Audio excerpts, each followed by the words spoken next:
Welcome to Taxi TV Live, episode number 9.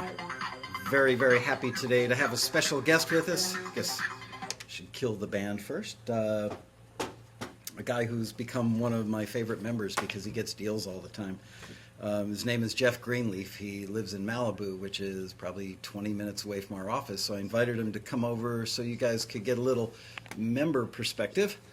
So without any further ado, let me invite our guest into the show, Mr. Jeff Greenleaf.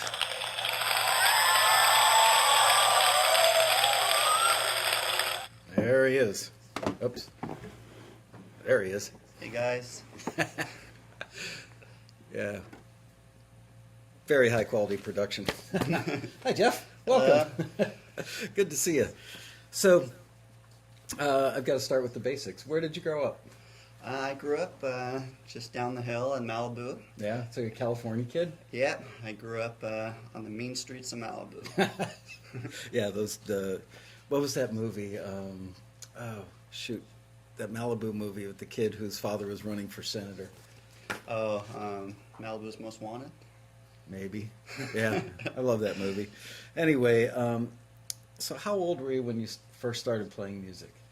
I played music all throughout elementary school, Yeah. so probably starting around 8.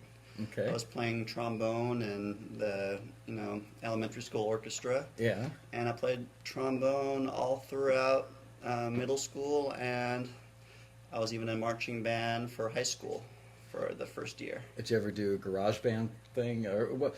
Did you ever play guitar, keyboard in like a rock band? Yeah, well, what happened was I kind of started getting a little tired of trombone in high school, and I basically picked up the guitar. Yeah. I guess the trombone wasn't exactly a babe magnet. Yeah, it wasn't, and as soon as I started playing the guitar, I got in a cover band Yeah. for classic rock type of stuff. So I was playing guitar in rock bands from the moment I started playing. Cool. At what point did you know that you wanted to have a career in music? Really, just the moment that I picked up the guitar, the electric guitar. That was just, it, huh? Yeah, I felt that I could do it, and there was even a point where I was running for a class president, and I went up there with my electric guitar, and I did a song for 1,400 students, and I just knew right then that I liked the feeling, and I wanted to follow through with it. Do you ever play out live now?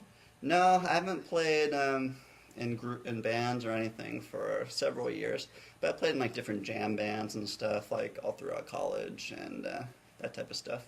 Okay. So your day gig is I was joking with Jeff before we went on air. He's got the ultimate day gig, I would think, for attracting members of the fair sex. Where am I? Here I am. Yeah. Jeff is a massage therapist and also teaches Braille music to blind children. And I would think that would be the ultimate in bars or whatever social settings that you meet women in. But he said not so much. Yeah, I mean, it used to be. I said not so much these days because I'm I make sure that I don't go out at night, so I'm in the studio and I'm able to follow through on all my deals and all that stuff. But it's true. I mean, that's at one point that was definitely my thing, and people like that type of thing. Yeah. So you've gotten really busy. How long have you been a member now? I've been a member, actually just renewed my 3rd year just last week. And it happened fairly quickly for you, if I remember correctly. How long were you a member before you started getting deals from your forwards? I got my first deal, I believe it was a year and a half after being a member. And I was just getting a lot of forwards. I think I got 66 forwards before my first deal. And so I knew that one was coming. It was just going to keep going forward with it. And that's kind of how it went. It was a dispatch listing. It was right when you guys first offered a dispatch option. And I remember I signed up for it because there was a pretty interesting listing about a laundromat, a laundry type of commercial needed, some sort of music for Oh, it. I remember that one, French laundry soap or something, Yeah, right? and I was thinking, I had just gotten back from France, and I was interested in the accordions. I was hearing everywhere, so I had some cool accordion samples, but I never got around to writing for that listing, so it kind of came and went within a few days. But another listing came up shortly after for 80s music, and I was going on the forums. I was seeing people were doing like kind of rock, like 80s rock stuff, Yeah. with like big guitars and stuff. And I didn't really know what to do with it, but basically, like the night before it was due, I thought, well, some of the groups that I like from the 80s, maybe I can do like Depeche Mode or In Excess or something, because I'm more into electronica music. And I did kind of electronica, like, retro 80s thing, and I was up all night. I think I was up, from like, I decided to do it like at 9 at night, and it was due the next morning. I was up until like maybe 5 or 6 in the morning doing it. Ouch. And you know how he stayed up? That's He was right. sponsored by AMP Energy Drinks. That's right. I had a couple of those, and I had my espresso machine in the studio. And basically, I didn't think that it was really right, because I couldn't tell if the mix was right or whatever. But I got the forward the next day, and the following day I got a deal offer. Wow, that was quick. You mentioned earlier that you'd had 66 forwards. Mm-hmm. One of the things that breaks my heart, there's so many things that break my heart, but one of the biggest is taxi members who give up and don't renew because they get frustrated. They get a bunch of forwards, and I can certainly understand why they think they'd hear back from a company in a week or two or a month, and then they don't. And they submit, 4, 5, 6 things. They get some forwards. They don't hear about a deal, and they just call it quits and say, well, taxi didn't work for me. Mm-hmm. What would you say to those people? Well, I mean, I said that it took 66 forwards to get a deal, but I've actually gotten deals from the first few forwards as well, but just recently. So it took a couple of years, actually? Yeah, like I think my maybe 4th or 5th forward, I actually ended up getting a deal from 20 months later. It's people often wonder, why does it take these companies so long to get back to me? And I understand that from the musician perspective that a lot of folks think, well, if they called taxi and they're looking for the music, then they must be waiting at the mailbox to get it, and when they get it, they must listen to it right away. But the truth be told is they've got production schedules. You may send in dramatic music, and they're not doing their dramatic library for another 18 months, but they're starting to gather the music now. Mm-hmm. So that's the kind of thing that you've run into as well, that Yeah. it's on their time, on their cycle, not yours. Yeah. I mean, I would tell members just to be patient and keep doing, if you're getting forwards, obviously you're doing something right, and just keep doing that. And I guess, on the forum, people are always saying, write, submit, forget, and repeat. So that's kind of what I was doing. And, that's a good thing. But I was a little bit naive, too, when I first, signed up. And I got a forward pretty quickly, maybe my 4th submission, I got a forward. And it was an artist listing, and I was actually singing on it, which I don't really do that much. And I remember I was sitting at work at the spa, and I got the email on my phone. I looked at it, I go, oh my God, I said out loud, I'm going to be rich. I'm about to get a record deal or something. And I was checking my email every day, 10 times for a couple of weeks. And, I didn't hear back from that one, but I just kind of was like, oh, this is how it is. I started to, people started talking about that. It takes a long time. You may never hear, or you might get a contact. So You're one of the more active people on the forum, and I beg people, here I am, I beg people to go on our forum, because there's just so much information there. There's just so much to learn, and it's such an incredibly supportive community of people who've kind of been there and done it. And so for a guy like you, if you had become frustrated and gone on the forum and expressed that frustration, I'm guessing the forum members would have said, now hold on, this is how it really works, and kind of given you the same information that you're giving our audience today.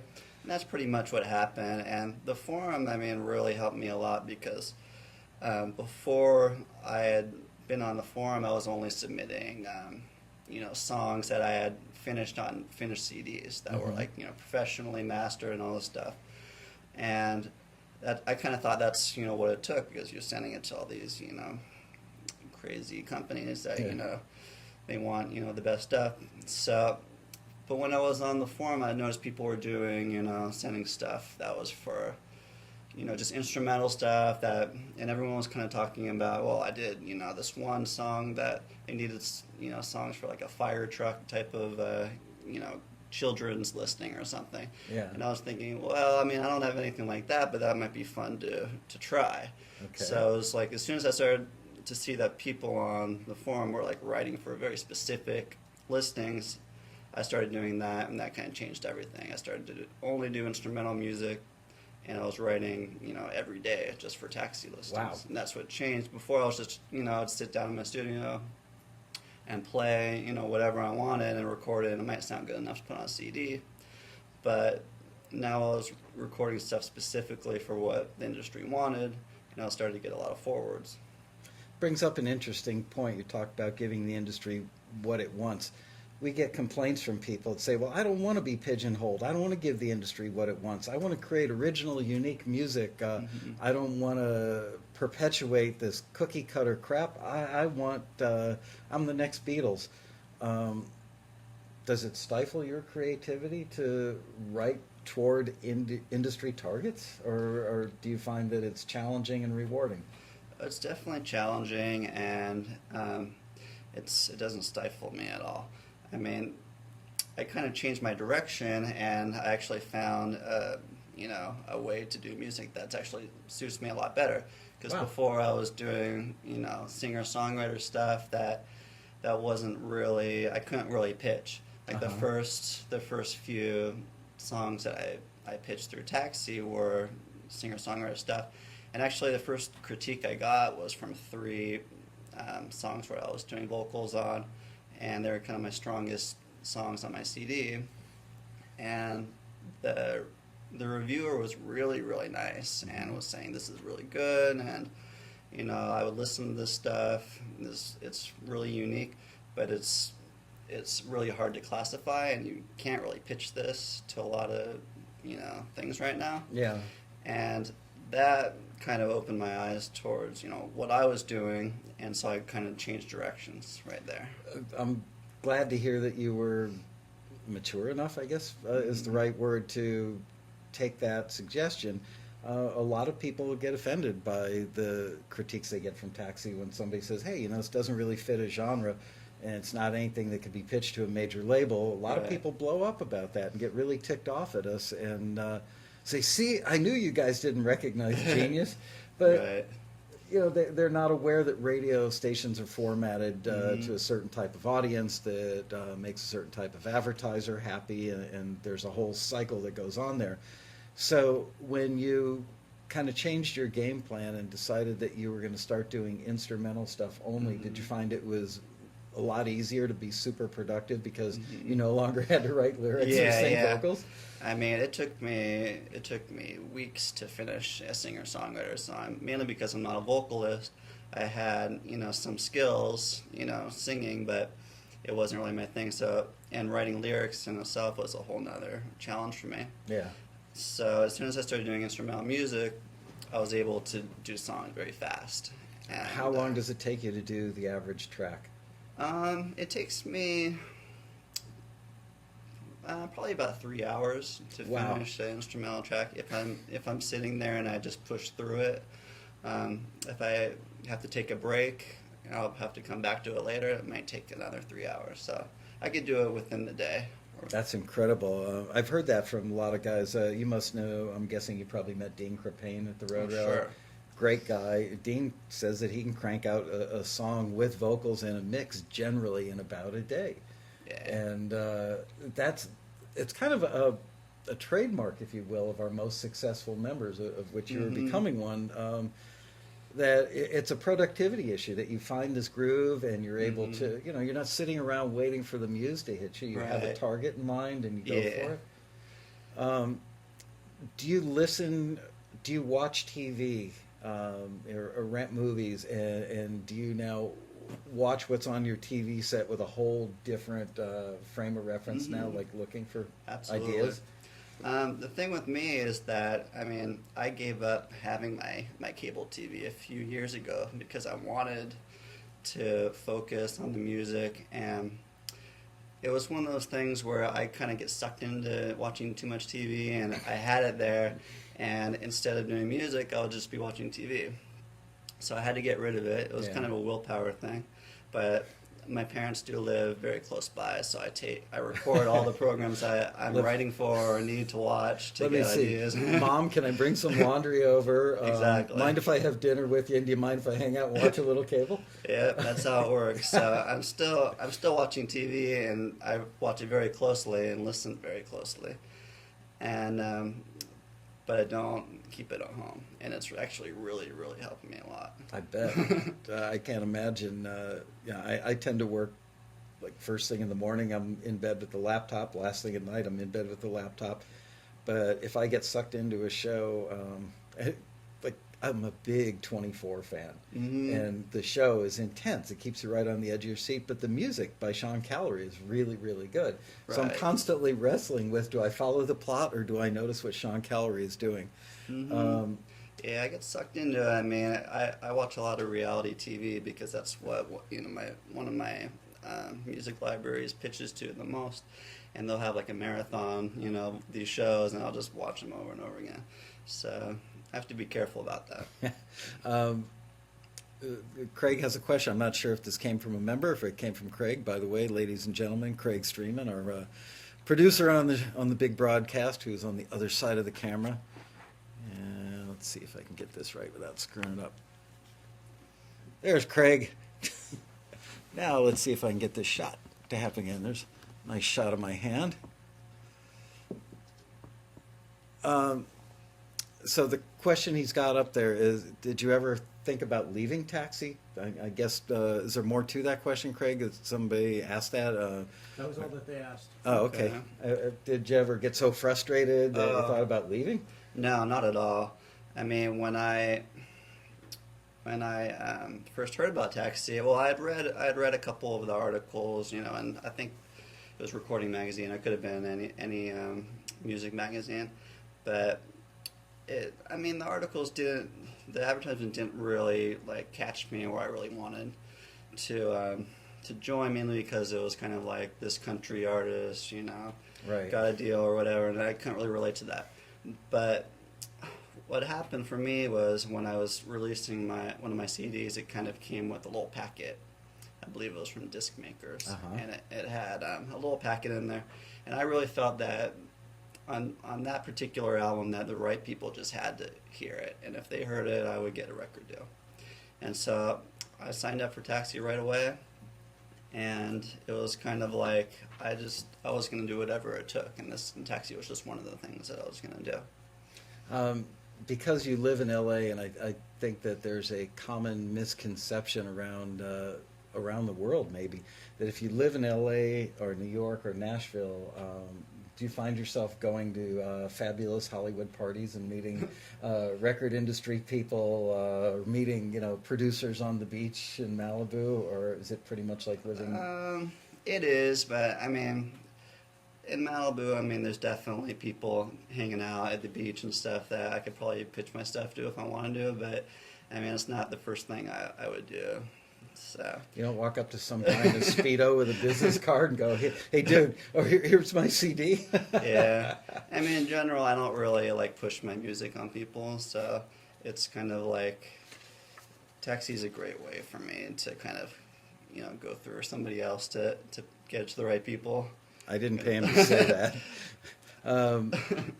Thank you, though, for saying that. Let's see. I'm running out of questions. Let's listen to some of your music. That's a good idea.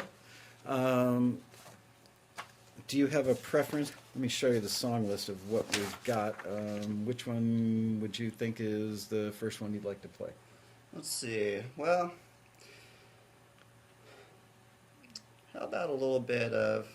The reason I picked this song called Non-Preferred Task was because it was a good example of how titling a song appropriately can actually help music supervisors, find a song for their scene.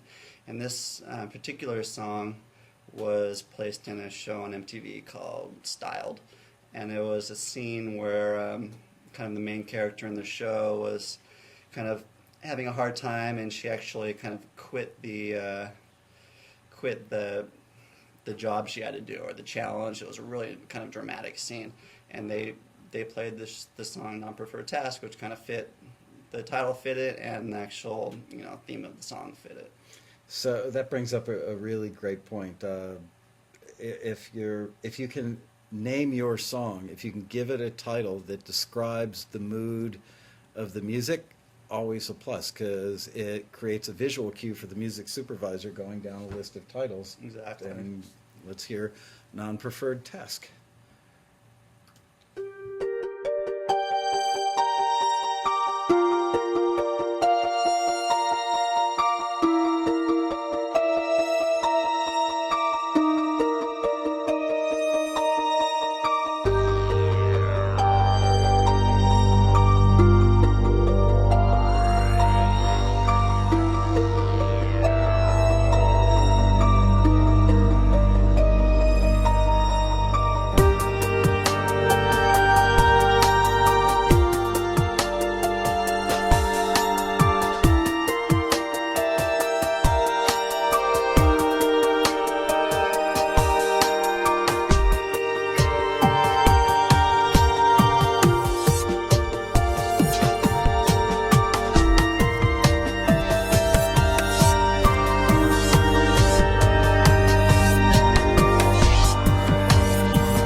Cool. So let's talk about that piece. Pretty simple. Mm-hmm. How many instruments are in that? Gosh, no more than like, I don't know, 5, Wow. 4 or 5. And did you sequence them? Did you play them by hand? Yeah, I mean, it was I pretty much started out with just kind of like a little synth thing that was kind of going up and down, and then I just, threw in a cool drum loop or something, and, maybe some more synth, and that was really about it. I mean, it's pretty simple stuff. Have you started getting checks from that piece yet? No, I'm expecting one though. Okay. This summer. And what did that get used on again? It's a reality show on MTV called Styled. Oh, that's right. Yeah. Cool. Let's listen to another one. How about, can we listen to Mouth Organ Man? Mouth Organ Man. Yeah, this is a good example of just real simple stuff. And I'm a harmonica player. I've been playing harmonica for like 20 years. And I just wanted to do something that was kind of a little bit, country-ish. This was for actually custom written for a show called Nitro Circus on MTV, and it's about these stunt guys that are in the desert. So they use a lot of country music, and a lot of Taxi members have actually gotten placed on that show. And just kind of basic harmonica stuff. Check it out. I've heard this one before, and I love the harmonica sound that you got on it. Let's see, where is it? There it is. All right, here we go. And this is Mouth Organ Man by Jeff Greenleaf.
So people tend to think of film and TV music as big, elaborate productions. John Williams conducting an orchestra, and they need to run out and buy all kinds of sample libraries.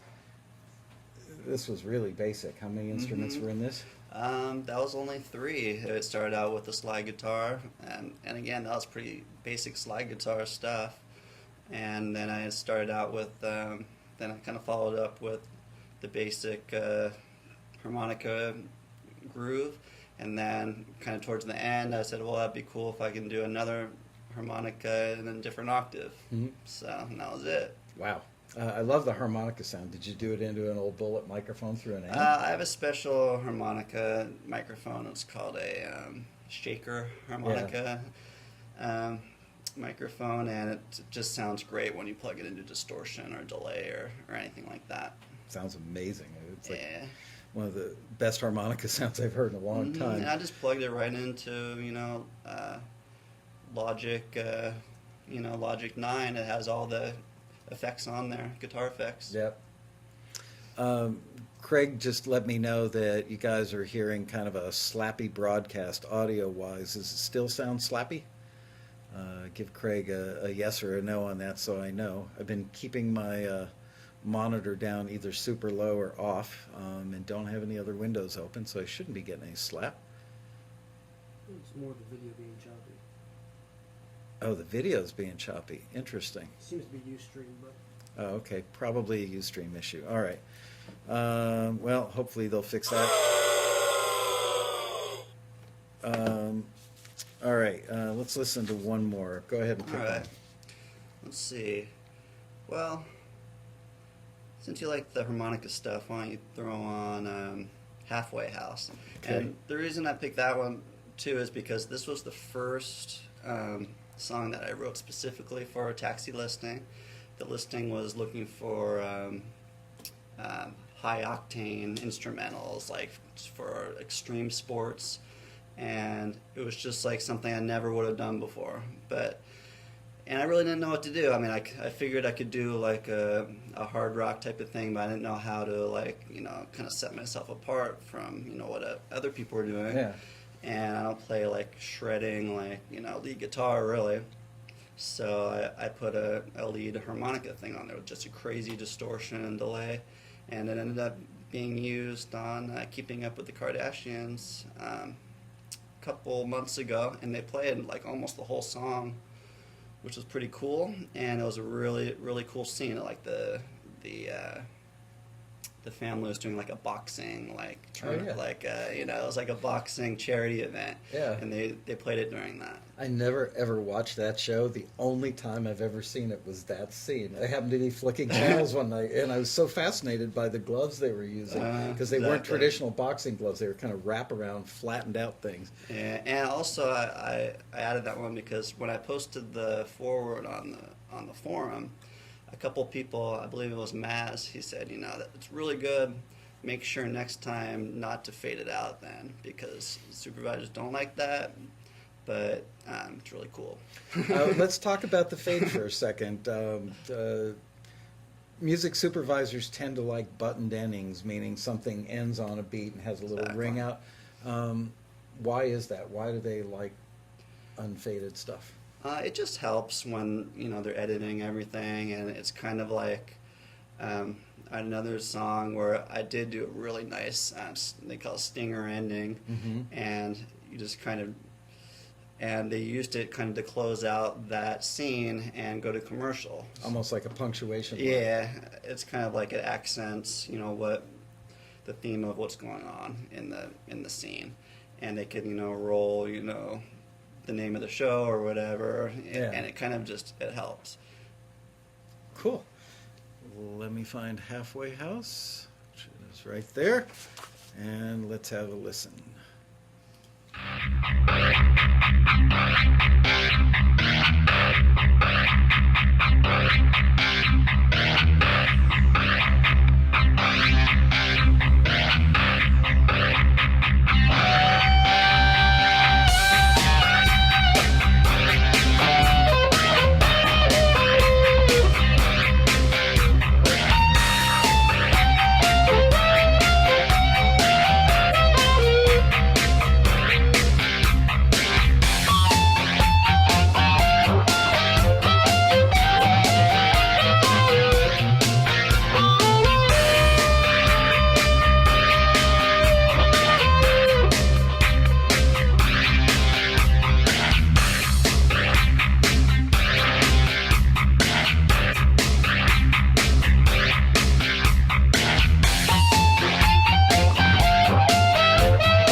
great, valuable lesson to be learned by that track, which is simplicity and not going wild with melody. Right.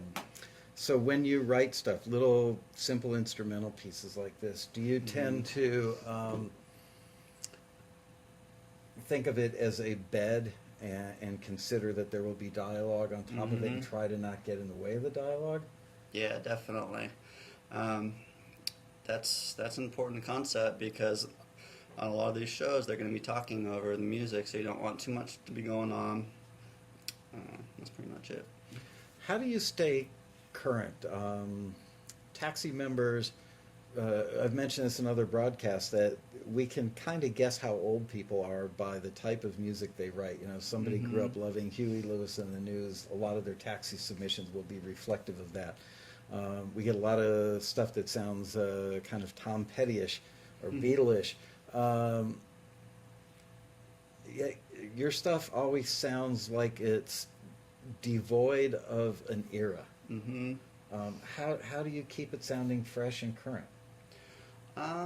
Well, I mean, I will only listen to pop music right now because for a while I resisted, you know, what was going on with pop music. But now, I mean, I drive a lot for my work. Like you said, I'm a teacher, but I actually drive to, 25 different schools a week.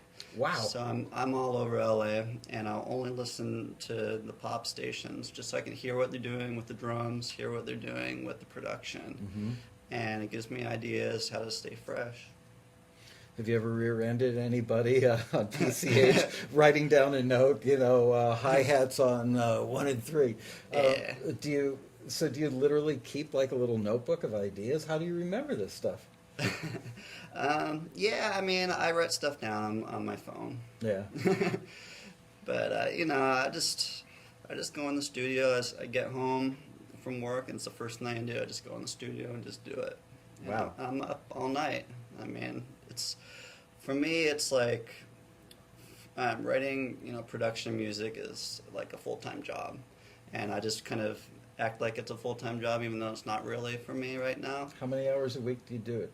I'll get home like around 4, and then I'll be up until at least midnight, just straight. Wow. Every day, 7 days. Wow. A lot of people wouldn't have that giddy up and go. They work a 40-hour week. They feel like they deserve that break when they get home at night. I guess it's fortunate that you're single and you don't have kids to attend to. That makes it easier. But do you have a plan in mind? Are you shooting at some goal? Do you hope to get up to 50 grand a year, 100 grand a year? Do music completely full time? I don't know. I've been thinking a lot about it lately, and I don't know if I'll be doing it completely full time because I have my career, working with the blind, and I've been doing that for 15 years. Wow. So I can do that if I can make extra money or a lot of extra money doing music for TV. I'll be thrilled, and I just want to keep doing kind of what I've been doing, and hopefully get a little bit more sleep. On the way to doing it, because that's been the one thing that's been rough lately. Well, I'm glad that you're enjoying this beverage from our sponsor. Helps keep you awake. How satisfying it must be to see an episode of the Kardashians and hear your music and know that it came from that little corner of of your condo, and here it is being seen by millions of people. Does it make your heart skip a beat? Yeah, it's a blast. On that particular episode, the publisher that's been helping me out kind of letting me know it was going to be on that night. Yeah. And so I ran down to my parents' house and I turned the TV up all the way, full blast, and it was a blast. It's great. There's nothing like it. Were your parents pretty proud? Yeah. Assuming they watched. Yeah, they're getting pretty excited for me lately. Great. Well, yeah, like before they weren't excited about it. Well, they didn't know. They didn't know what I was up to. How many pieces do you now have signed with various publishers, and how long did it take you to get those pieces signed? Right now I'm pushing 300 signed. Wow. And it's been crazy. basically I started out with the one 80s song, being forwarded and being signed. And I mean, I didn't hear anything back from the company, and I just kind of assumed that, they didn't accept the song or whatever. Yeah. The supervisors that was working with them didn't accept it, and I don't think they did. And I didn't even really get a contract. So a couple months later, they said we need this, this, this. We need for all these shows. And I was like, oh, okay, so I'm still in the game here. And I just went nuts. I mean, I was writing like just so many songs. And that's when they, offered me a contract the second time around, when I sent in, 10 more songs or whatever. And they signed all those. And then it was really at that point where they started kind of, emailing me a lot, asking me for music requests. So it's just because of that I have a lot of songs, because I hear from them a lot. That was my next question is, so Taxi got your foot in the door and your music sealed the deal. Mm-hmm. So once the relationship was built, they keep coming back to you all the time now. Yeah. Like anywhere from, once every couple of weeks, I'll get an email asking for, very specific stuff for a new show or another season of a popular show, or, a few times a week when they say we need stuff by tomorrow. Like it was a few weeks ago, I got an email like 11:30 on a Thursday night and said, we need reggae music by Friday. And I'm thinking, well, I'm working all day Friday. So I pulled all-nighter and I got them 3 reggae songs and I threw in a Caribbean song. So, I mean, you just got to do it. Did they end up taking any of it? Yeah, they took them and they might be on a new show. So is it a little scary knowing that you're staying up all night? They might have emailed another 27 guys also, not just you, or do they tend to email just you for one type of thing and maybe somebody else for another type of thing, or do they send out a mass email to... Yeah, it varies, but for this particular one, it was definitely just for me, and this particular publisher knows that I'm up at night, and I can do it. So, and it was kind of a big project that we're in kind of towards the end of. Hopefully I'll be letting you guys know about soon. Cool. So it sounds like once they learn that they can depend on you, that they will come back to you more and more frequently. How important is it to be really professional, really on time, send them what they need when they need it? That's everything, really. And I mean, it all starts with, that first email that you get from them saying, we got your music from Taxi, we really like it, can we have it or whatever. Yeah. And then you have to email them back quickly. Number one, don't ask them a bunch of questions about the contract, or have your lawyer contact them or whatever. Well, let's spend a minute on that, because a lot of people would say, well, gee, you're willing to sign a contract without having a lawyer look at it. How do you know that the contract is cool? Well, for me, I mean, people had actually posted their contracts on the forum at one point. And so I had learned about, what the difference was between a non-exclusive contract or exclusive contract or a buyout or just all this different stuff. So I actually kind of knew that just based on the wording of this non-exclusive contract, that it was okay, that I would be getting, 100% of the writer's share, they would be getting 100% of the publisher's share, and it just seemed very standard. So, I mean, that was just like, so that was kind of the first thing. I was like, I want to be involved. I was just trying to be really friendly and just easy to work with. They're, generally speaking, production music libraries and film TV publishers don't seem like they're willing to negotiate a deal, and I'm guessing, I'll ask you to elaborate on this, but it's because if you try to negotiate with them, they've got a standard deal that they offer, and if you're going to spend 10 hours of their time negotiating the deal, they'll just move on to the next guy who knows that the deal is pretty standard and take it from that person. Yeah. And, a lot of it is the timing, too. I mean, for this the first deal that I got, they needed that song right away. Yeah. The music supervisor that they work with needed it right away for the show. And they didn't have time for that, so they were actually really happy that, I got back to them. I mean, probably within, like, 10 minutes of the email, I mean, I was like, I really wanted it. But, The thing that I would actually suggest for people who haven't gotten deals yet is to get registered with the PRO now, because I didn't do that, and that I don't want to say it bogged it down, but I had to ask the publisher what to do, and it might have seemed a little bit unprofessional, but they were really, really nice, and they helped me get set up that same day. You must have really liked the music. Yeah, but and I had heard you should really get set up before, but I didn't do it. Luckily, it's pretty easy to do it online. Do you find yourself relying on your the friends that you've made on the taxi forum? Like if you get a deal and there's something you don't understand or it's a new deal, can you ask people, have you ever worked with this company, or have you ever seen this kind of clause, and they get back to you? So yeah, definitely. And everything, all the contracts that I've seen, I just kind of understand, and they all seem really fair. And also I figure since they're working with Taxi that they're going to be legit and all that stuff. Brings up a really good point. You'll probably remember this about, I don't know, maybe 6 or 9 months ago. One of the film TV publishers that we work with a lot called me up to let me know that something like 70% of the people that they were offering deals to weren't even responding to their emails.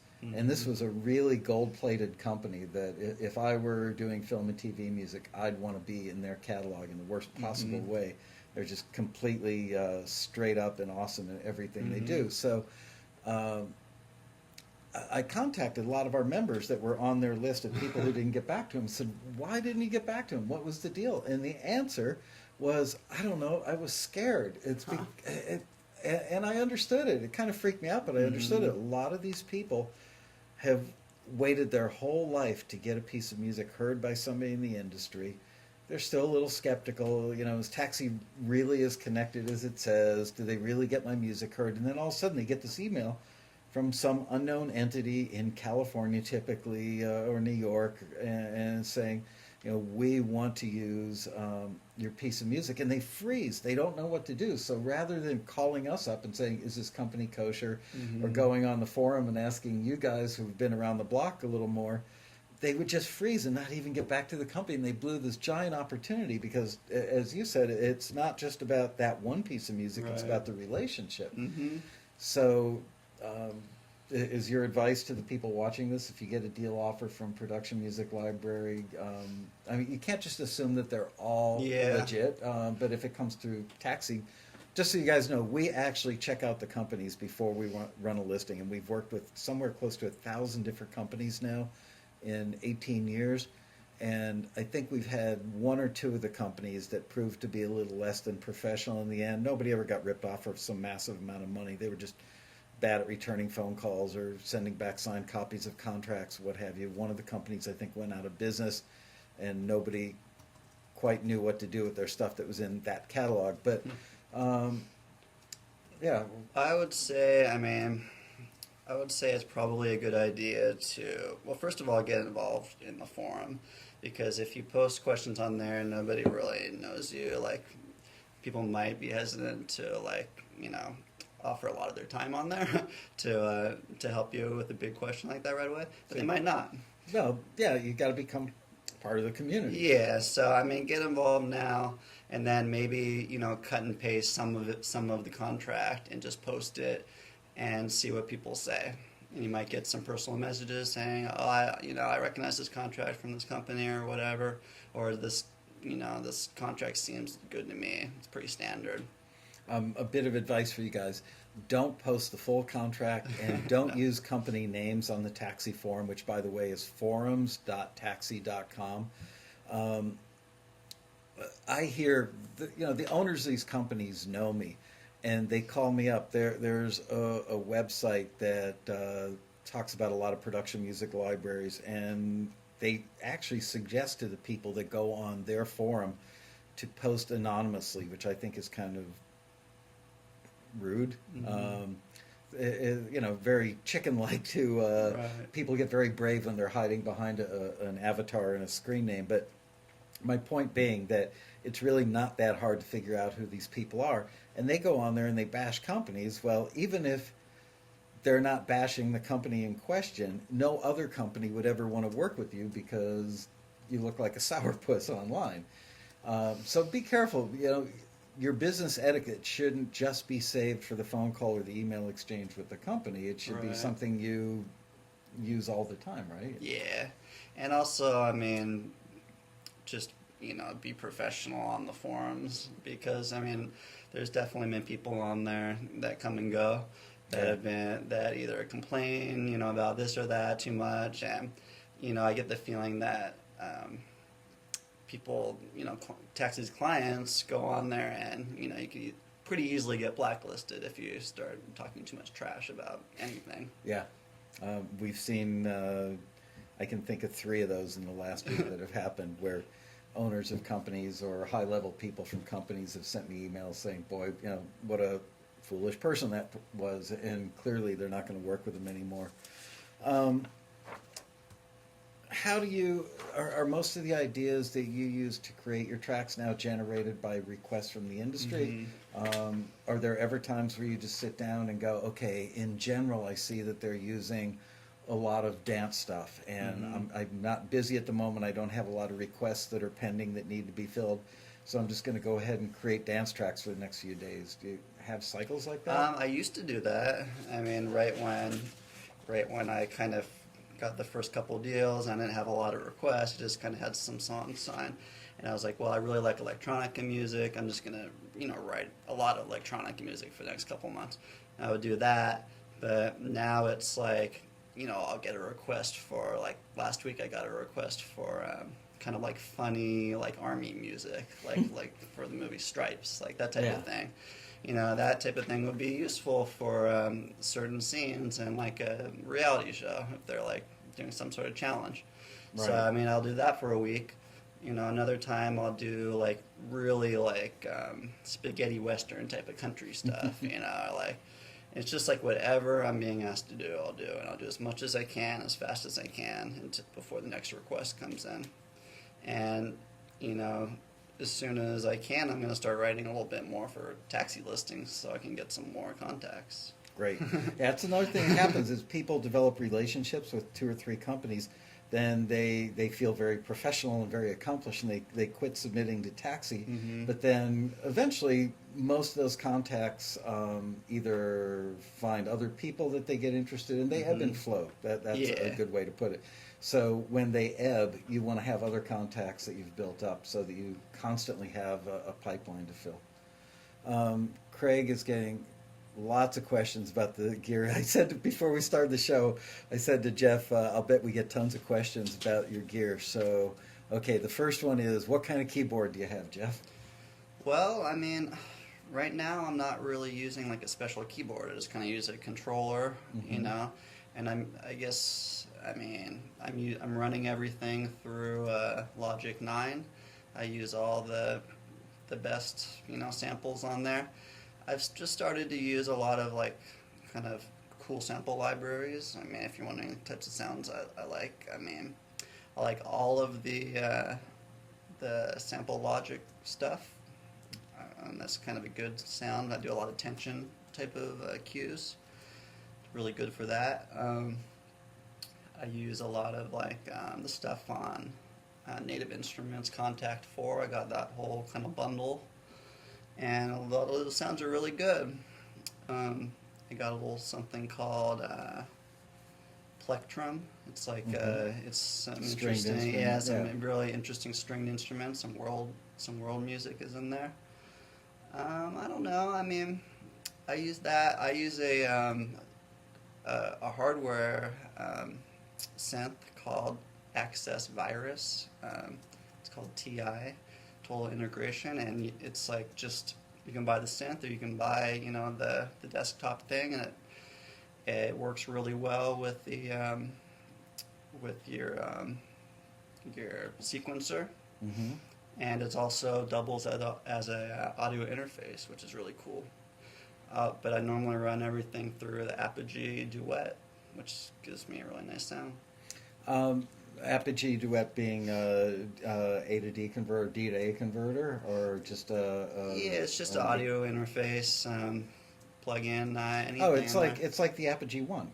Yeah, it came out before that. Right. Okay. So it's like a two-channel version of the one. Mm-hmm. That's why they call it a duet. I That's catch right. on pretty yeah, quick. yeah. I really like that. And the fact is, I mean, I was using very, very basic stuff for all of my albums. I have 4 albums. I used a standalone multi-track recorder for all of my albums. From most of the songs that have been on TV lately were on that. And it wasn't until I got one of my most recent deals with the new library that has a bunch of staff composers from the TAXI forum. Attaboy. Thanks for the plug. And who supplies music to a very popular talk show. And Starts with an O. and it wasn't until I started working with them that I was like, well, maybe I need to kind of upgrade my system a little bit, and that's when I kind of got rid of my standalone and started using a computer-based system, just a very basic iMac situation with some plugins. Wow. One of the questions we get all the time is, do I need to get my music mastered? And I'm Right. not quite sure people really understand what mastering is. Being a retired engineer myself, mastering is the last process that they do before back in the day, before they would cut the lacquer discs, which became what they plated to make the stampers out of. But mastering is just adding a little polish to the whole thing, Right. where you kind of balance out the bass, treble, and mid-range and add a little overall compression to give it a little sheen. But you don't send all your stuff out to get mastered, do you? No, definitely not. I mean, if I were to do another CD, or I was gonna, like my last CD was all of library music, and I wanted it to sound as good as possible, so I sent it out, and I had it professionally done and all this stuff. But right now, all the music that I'm submitting to taxi listings or the different music libraries, I just add a couple plugins that's really just built into Logic, and That gives it that overall sheen? yeah, and just make sure it's loud enough, and just mess around with the EQ, and that's usually enough. I can't imagine somebody on the buying side of the equation going, man, I love this piece. It's so perfect for the scene. If only they'd mastered it. I mean, as long as it's well balanced and sounds like you were technically adept, that's what they need, right? Yeah.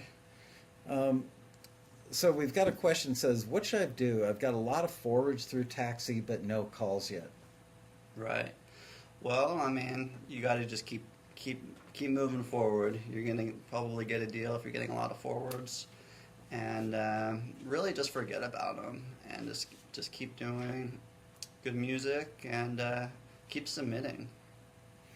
People get stifled. They get a bunch of forwards and they think, well, I haven't heard from anybody, so I'm just going to wait and see what happens. And they don't realize that the 6-month waiting period, they could have created another 50 or 100 tracks or something and gotten that stuff in the pipeline. Because as Jeff said at the beginning of the broadcast today, sometimes he had one that took 20 months before he heard. We hear that all the time. If you go to forums.taxi.com and click on Success Stories, you'll see a post that I put right at the top of the Success Stories page that says something like how long did it take to get your deal, and people have been weighing in saying 6 months, 2 weeks, 2 years. There's really a range, but Jeff is absolutely right. All of our most experienced members talk about having a 5-year plan, where they are going to keep doing exactly what Jeff is telling you that he's doing for 5 years. And it gets to the point where you're probably making tens of thousands of dollars after a 5-year plan has blossomed. And then it keeps coming, I mean, as long as you keep filling the pipeline. One of our most prolific members, a gentleman named Matt Hurt, who has, you've probably seen in the videos that we did on YouTube, Matt said to me over dinner one night, if I stopped making music right now, the income would continue to come for years because he's got so much stuff out there. But he's been doing it now for probably 11 or 12 years and just has hundreds upon hundreds of tracks out there. It's all he does, and he's making a really nice living doing it. I think that's important too, is just to remember that, I mean, Matt's doing this full time, and there's, tens of thousands of other guys that are doing it full time. So that's really what kind of you're competing against. So it's like, as soon as I realized that, I realized that I needed to at least act like it was a full-time job. Mhm. So that's why I go home and I'll do it all night, and I'll do That's it amazing. all weekend long, from as soon as I get up to late at night. And that's really the only way to be competitive, I think.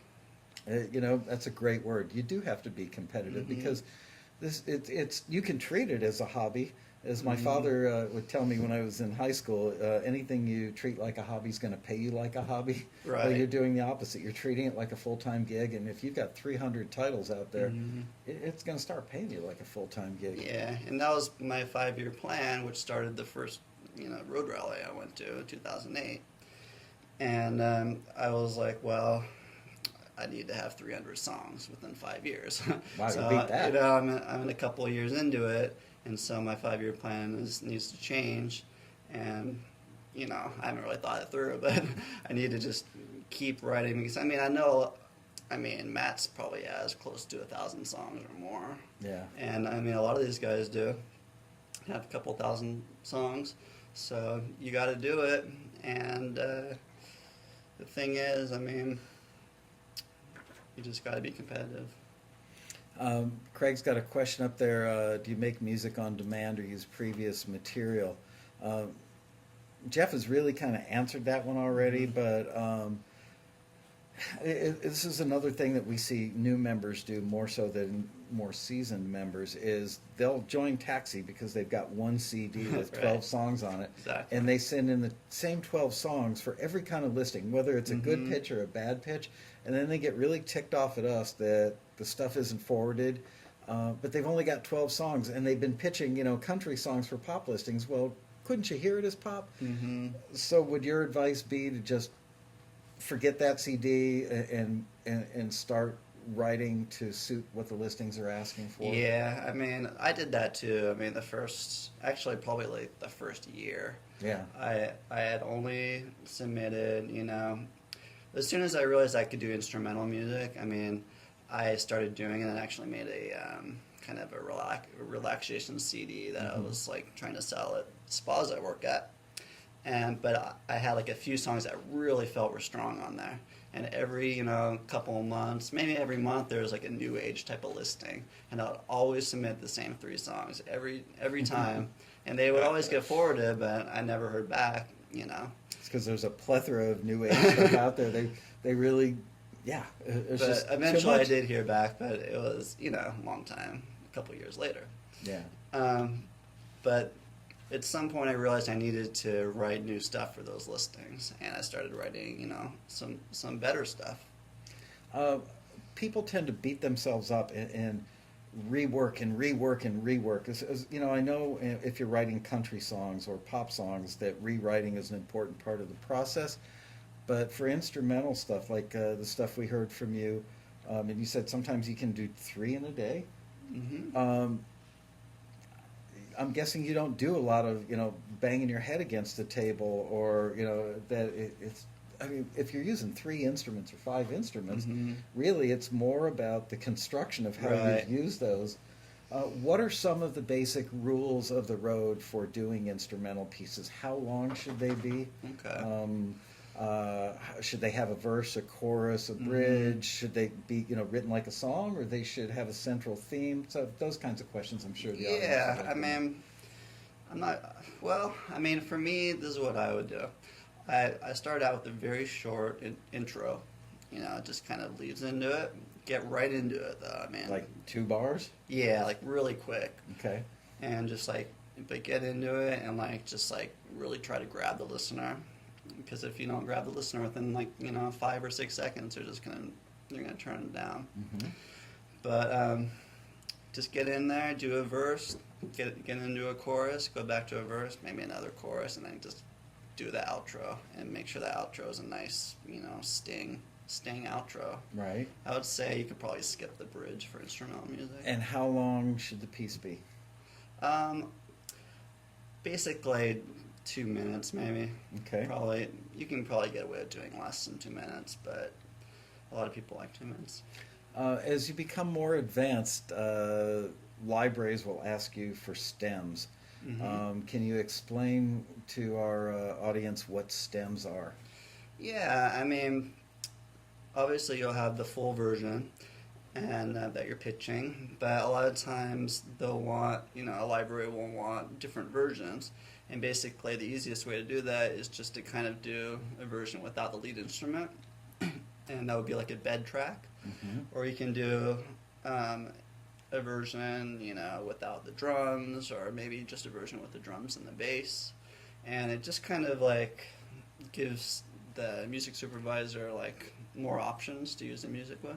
So when a supervisor calls up a film and TV publisher and says, do you have something that's kind of swampy feeling with a really nasty harmonica thing, and your mouth organ man gets forwarded over to them, might the supervisor then ask the publisher, hey, I really like what the harmonica's doing. Do you have a version that's just harmonica? Right, just the lead. Interesting.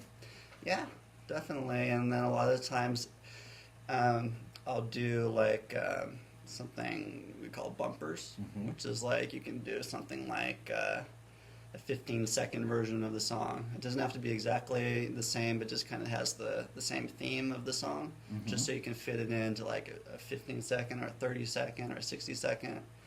And it just kind of like gives the music supervisor more to work with, I guess. So, yeah, they might go back to that same thematic theme. Let's say for the Kardashian thing where they were doing the boxing, and then when they go to commercial, they might go back as a little reprise and play that same theme again between the show and the commercial. Okay. And there's a show that, a new show that I've been working with, and they only want a certain amount of songs. They only want like maybe 70 or 80 songs for the whole season, and they're going to use. They want multiple versions of each of the songs because they're going to kind of like use those songs as the sound of the show. So it's like that show will have its own sound. And do you get to pitch for the whole thing? The publisher I'm working with is in charge of all of the music now. Great. So it's like you want to give them as many versions as possible of the same sound. Cool. Let's listen to one more of your things before we wrap up the hour. How about Saddle Peak? Saddle Peak Slide. Okay, here we go.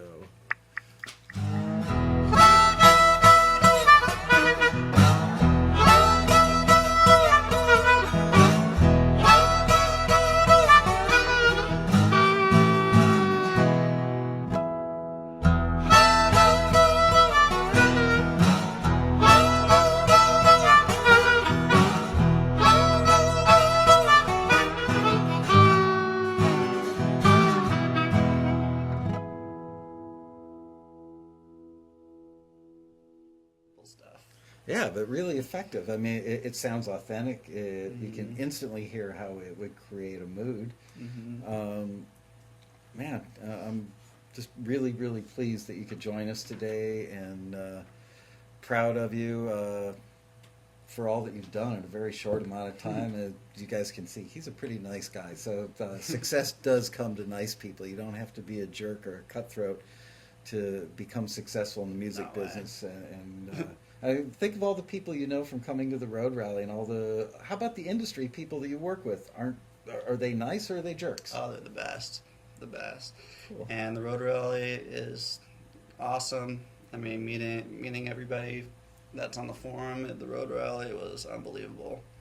And, a lot of those people are, turned into lifelong friends too, because you meet them in person, you're all kind of working towards the same goals and have been through kind of similar experiences, and people have helped me a lot, especially switching over from like my little multi-track recorder to my computer system. I've had a lot of help from forum members. I'm amazed at how uncompetitive you guys are. In a sense, you're all competing for X number of slots. I'm blown away every year. I go to the rally and I kind of, as the owner of the company, walk around, going from room to room, and I see these little pods of members, and I hear more than any other single comment all weekend long. It's how incredibly helpful people are. So I don't know why the rally has turned out that way, but it's no exaggeration to say that you get like 10 years of education and contacts built into one weekend. And I think a lot of that comes from the good-heartedness of our members, that they are really genuinely nice people that help other people, even potential competitors, because they know that rising water floats all boats. Mm-hmm. Yeah, I was blown away by the first rally I went to, and obviously all the other ones. Oh, cool. I think I'll have to put you on the successful member panel this year. Let's do it. Yeah, I would love to have you on that. Jeff Greenleaf, couldn't be more proud. Thank you for All right, joining us thanks, today. Yeah, with a round of applause for Mr. Greenleaf. Studio audience in a box. Anyway, I want to let you guys know that next week I'm trying to get Rob Shirelli, who is an engineer, producer, mixer, remixer, who's worked with like Ray Charles and Madonna, and gosh, literally, if you name an act, chances are he has worked with them. He's got somewhere approaching 100 gold and platinum records, and teaches a class every year at the Road Rally that I just hear amazing things about. So please join us next week, which will be May 3rd, Monday, same time, 4 p.m. Pacific, 7 p.m. Eastern. And hopefully we'll be joined by Rob Shirelli, who looks amazingly a lot alike Jeff Greenleaf. All right. Yeah, so if you tune in next week and think we brought Greenleaf back for another episode, you'll know it's Shirelli. Thanks, you guys. Thanks for joining us, and let the band play us out.